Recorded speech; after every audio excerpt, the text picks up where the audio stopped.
Hello everyone, welcome to the channel. Now I welcome all of you to this part of cell chapter. Now we are going to deal in the previous chapters we have seen the endomembranous system. Now the leftover organelles I will try to cover and then cytoskeleton. So today I am going to talk about your mitochondria and your um, plastids. Okay, so one by one let's look at them. So let's look at the chloroplast. Now you can see this chloroplast, isn't it? This is your outer membrane, now clearly visible, isn't it? And this is your inner membrane, you know? And that shows that it is double membranous, isn't it? The structure is double membranous, outer membrane and your inner membrane. Now what do you see here? Uh, this is your outer, and this one is your inner. Okay, inner membrane. And there is a space between them. Can you see that space? That is called as your chondroplastidial space. It is called as your perichondroplastidial space. Okay, now what do you see here? Now there must be a ground substance inside this. So this ground substance is called as what? It is called as stroma. Now inside that stroma, what do you find? That you can see here that it has got the circular DNA. It has got the circular DNA. So this is your circular DNA. Okay, and what else do you find? That it has got ribosomes in it. Okay, so you can see here that it has got ribosomes, and ribosomes is of what? 70S type. So these features are of a prokaryotic nature. Okay, so since they have got their own DNA and their ribosomes, so they can make their own proteins. Okay, they divide also like a bacteria.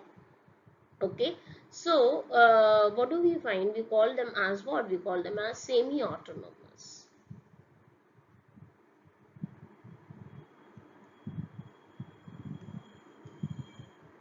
Means that it is not completely autonomous but semi-autonomous. Okay, so to some extent it is autonomous in nature. For some enzymes, yes, it is dependent on the nucleus. Okay, now what do you find here? If you look at your um, this membrane, you know, these stacks, like these are what? These are like coins if you keep over one another. Okay, so these are called your coins, are called as what? They are called your what? They are called your thylakoids. What do we call them? Coids. Okay, and the complete stack we call them as granum. Okay, and what else you find in them? And in just you find that the stacks are also connected with one another, and that is called as your what? It is called your, this is called your what? It is called your stromal lamellae.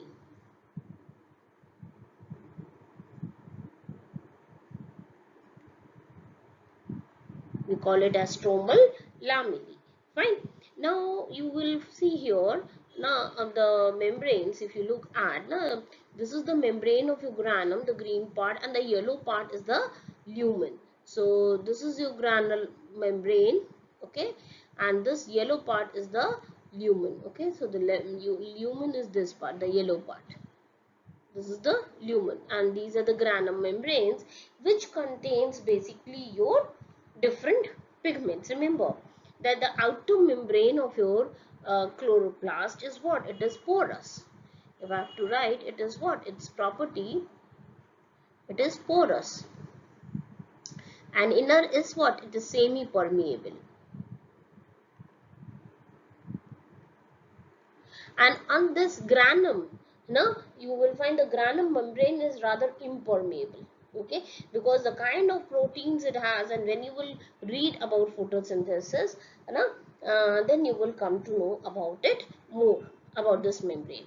And remember, as you know that now your chlorophyll molecule, you must have heard that this chloroplast contains chlorophyll. This is the major pigment which you have read. Chlorophyll, if you look at, is what? It's what? If chlorophyll is uh, present in your granule membrane, okay, and it is responsible for what? For not taking your solar energy and converting it into what? Your chemical energy. Okay, so your light reaction takes place where? In your granule membrane, isn't it? And your dark reaction, which you say where you're using this ATP and NADPH, which is the product of your light reaction. It is being used in dark reaction for the formation of what? For the formation of glucose. Okay, so you get glucose out of it, and that takes place where? In the stroma. So stroma contains the enzyme which is required for the formation of your glucose. Okay, so this is taking place in the chloroplast, and there is a common theory about mitochondria and your chloroplast. So we will talk in the end about that, how these organelles have come into existence. Okay, so with this, now I will talk about the type of your plastids. Now they are basically your plastids. As you know, they are called as what? Kitchen of the cell, and they are only found plants in plant cells, isn't it? And they are of three types. They are of what? Three types. So three types, what are they? So first one, if we look at, it is what? It is your chloroplast. Chloroplast, as the name it tells you, that it has got pigment, chlorophyll. And just now the above the structure that you saw was the structure of chloroplast, and it is found where? It is found, chloroplast you find in the green parts of the plant. Okay, you find where? In the green parts, like your stems, like certain herbs, their stems are even green, herbs and leaves, stem and leaves, isn't it? And the second type is your what? Second type of plastid is your chromoplast. Chromoplast, if you look at these, and then they are containing various different kind of pigments and are responsible for coloration. Okay, so they, chromo means also what? Color. So they give colors, they impart colors. So where do you find different kinds of colors? You find on fruits and your flowers. So flowers and fruits, and they contain different kind of pigments. Like few example I'm giving you, like if you look at a raw tomato, it is green in color. What pigment it is having? Chlorophyll. But when it gets ripened, now this chloroplast changes into what? Chromoplast. Okay, now this chromoplast is rich in which pigment? Now it contains your lycopene. So your tomato contains the pigment lycopene. Okay, so that is how the chloroplast is changing into chromoplast. Now chromoplast has got what? Most of the granum part, because the pigments are stored there. Okay, and the stromal part is very less. Okay, and mostly granum, maybe they contain mostly your uh, few granums and lamellae, all those parts are there, because their major function is what? To store the pigments. Okay, therefore they are giving what? Coloration. Okay, so the chromoplasts are either derived from your chloroplast or your leucoplast. Okay, so lycopene is there, one of the pigment in tomato, as I said you. Another is that your you can say is your what? uh, carotenoids, xanthophyll. So as you read na photosynthesis, you will come across them and you will know more about them. And the third one is your what? Third one is your now called as leucoplast. As the word leuco means white, colorless. Okay, so they are colorless. So there are three kinds of the leucoplast. They're white in color. Okay, so they basically you find them where what is their function? Storage storage of food. Okay, so basically they are further of three types based on what type of food they store. Okay, like amyloplast, store starch. Okay, then is your elioplast, they store what? um, they store your lipids, है ना? And then the last is your proteinoplast. Proteinoplast, they store your what? Proteins. Okay, so like this now there are different type, and they basically like if you look at starch, potato, है ना, where the majority of is stored liquids, like various seeds are there which you, from where you get the oils. Okay, and proteins, dal and all, they are rich in that. Okay, so this is about your plastids. Now let's move on towards mitochondria. Now if you look at this mitochondria, okay,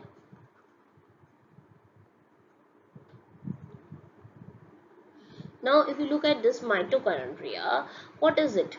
It's a also a double membranous structure. Okay, and the space between your outer membrane and the inner membrane is called as your no, mitochondrial space. We call it as what? Mitochondrial space.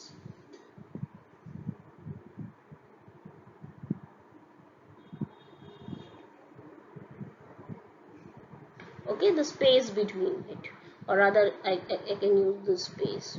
Okay, now you can find here that the inner membrane here is what? Folded into what? Into finger like projections, which we call as what? We are calling it as cristae. What do we call it as? We call it as cristae, as you can see here. So, and they have also their own, they also have their own DNA. Okay, circular DNA, they have also their own circular DNA and their own ribosomes, they have their own ribosomes. So, and if you look at, they have their own DNA which is circular, again of bacterial type, and they have their own ribosomes which is again of 70S type, which suggests that they have a prokaryotic origin. So I will now talk also about their now how they came evolved up and came into an eukaryotic cell. Okay, so and you can see on these membrane, the outer membrane if you look at, okay, is porous, whereas the inner membrane is now rather impermeable, you can say. And when you will read about uh, the functioning of your mitochondria in respiration chapter, you will come to know about these molecules more, about these their membranes more, because and these membranes also have got F0 F1 complex. Okay, if I have to draw it, I will draw it with like this. F0 F1 complex they have, and the F0 complex is in the membrane and F1 is in the ground substance, which you call as matrix. Here the ground substance is called as matrix, mitochondrial matrix. Okay, and these the structures which we are calling at F0 F1 complex, F0 F1 complex, which we call as what? We call them as oxysomes. and they are the molecules, or rather structures you can say, which are responsible for production of your what, ATP. And you know that ATP is the energy currency of the cell, and mitochondria is called as powerhouse of the cell, because it is the part of the cell where what is happening, your glucose is being utilized, and it is leading to the formation of what, your cellular energy, that is your ATP. So ATP is also called as what, the energy currency of the cell. तो इसको हम energy currency of the cell कहते हैं. Why? Because what is happening in mitochondria, your glucose and your oxygen is being utilized in this process, and in this process what is being happening, the glucose is broken down. Glucose is being what, broken down into what, CO2 and oxygen, and it gives you ATP, a huge amount of ATP. So this reaction is taking place in your mitochondria. Okay, so it gives a huge amount of an ATP, and therefore this is called as power of the cell. And remember, each cell has to make its own ATP. It's not that one cell can borrow ATP from another cell. No, each cell has to make its own ATP. Like you have to feed your tummy, you have to eat. Your mother can't eat and feed your tummy. Okay, same way here also, each cell make its own ATP. And you also know that let's deal with this endosymbiotic theory. Okay, so let me talk about this theory, and remember that what is basically happening here, the glucose is being oxidized to give you what, energy, and in that process what is being produced, carbon dioxide and also your H2O is also being released. Okay, and so now coming to the further the formation of your what, formation of your this, how this endosymbiotic theory I will talk about, which tells about the origin of your what, mitochondria and your chloroplast. So let's see endosymbiotic theory.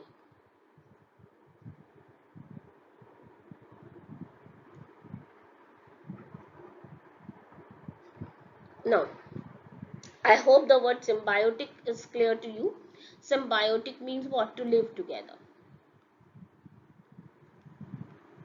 Okay, so now if you go back to the previous time, there were different kinds of prokaryotes. Okay, so there were prokaryotes which were they were photoautotrophs.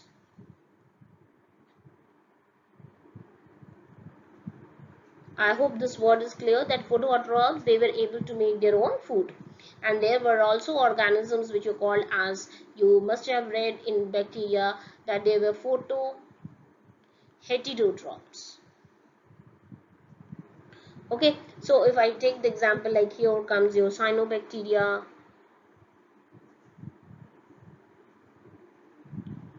and here comes your example of your non-sulfur bacteria.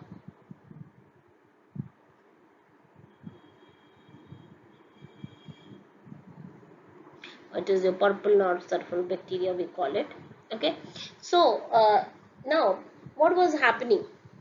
Now first your mitochondria arose, remember that, because photoheterotrophs, when you will read about evolution, you will also read that heterotrophs first came and then autotrophs came. Okay, so what happened, somehow into eukaryotic cell must have phagocytosed these kind of bacteria. Okay, so once phagocytosed and endorsed these mitochondria inside it.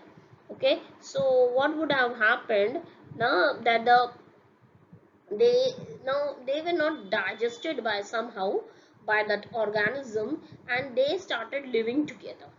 Okay, and when they started living together, then what happened? They gave up some of their nucleus now to them, to their main nuclei, and therefore we say that they're semi-autonomous, because for some of their enzymes they are dependent on the nucleus. Okay, nucleus has that gene inside it. So and with the passage of time, they took over the function of what? They took over the function of your respiration. As you know that these organisms, photoheterotrophs, they were able to use sunlight and produce what? Lot of ATP.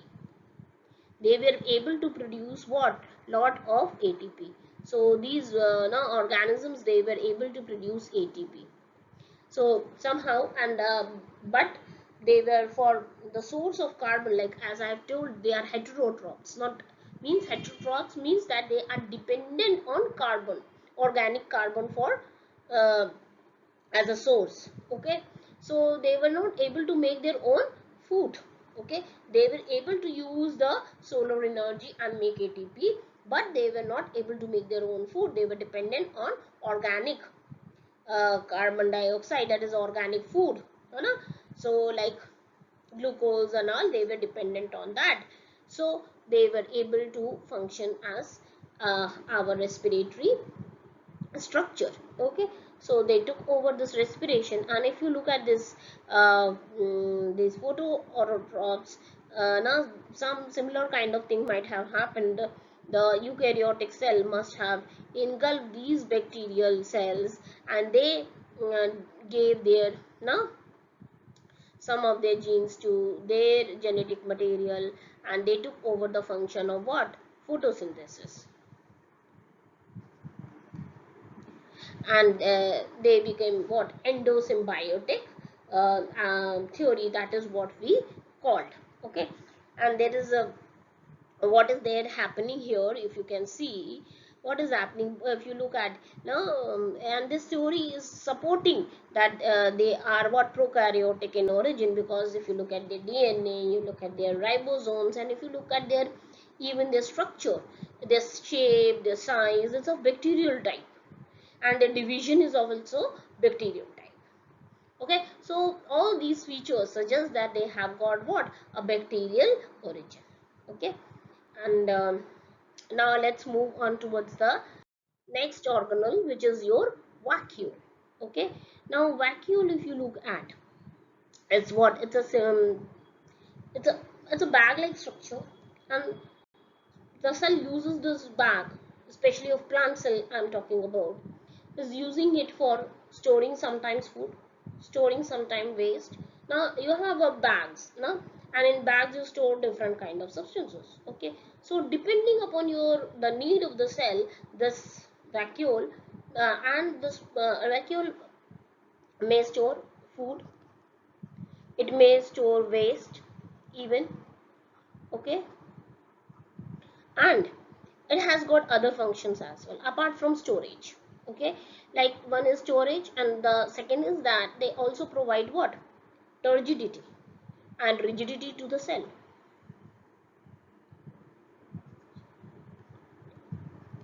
And rigidity to the cell. Okay, they help that now to give some amount of what? Support to the cell. They help the cell to keep remain in an expanded state. Okay, so that is very important regarding that around your central vacuole. Now moving on to the, then you know that there is one major one vacuole which occupies most of the position in your plant cell, and whereas in animal cell you find small vacuoles. Okay, so most common are the two vacuoles, that is your food vacuole and your contractile vacuole. Now this is the contractile vacuole which is showing in the figure. This is the contractile vacuole, and if you see, these are the food vacuoles. I just show you.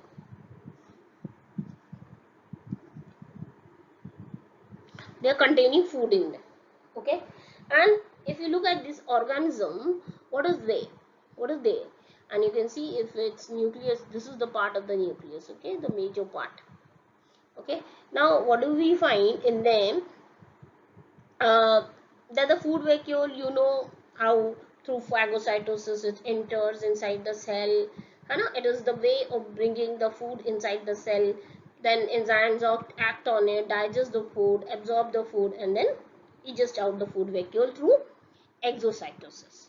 And now, what is the role of these contractile vacuoles? Now, you know that they are in fresh water. Amoeba is found in fresh water.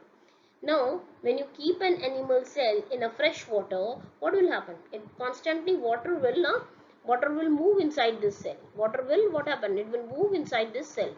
Now, a condition will come when the cell will burst. So, to prevent itself from bursting, what these contractile vacuoles they do? They constantly pump the water out. They pump the water out. Okay. So, their role is what? Osmoregulation. Osmoregulation. So what they do, they maintain the salt and water balance.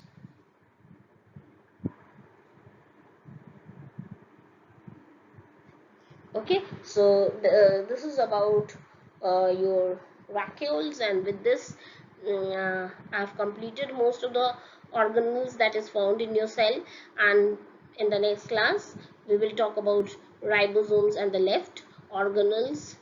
Okay, then till bye bye.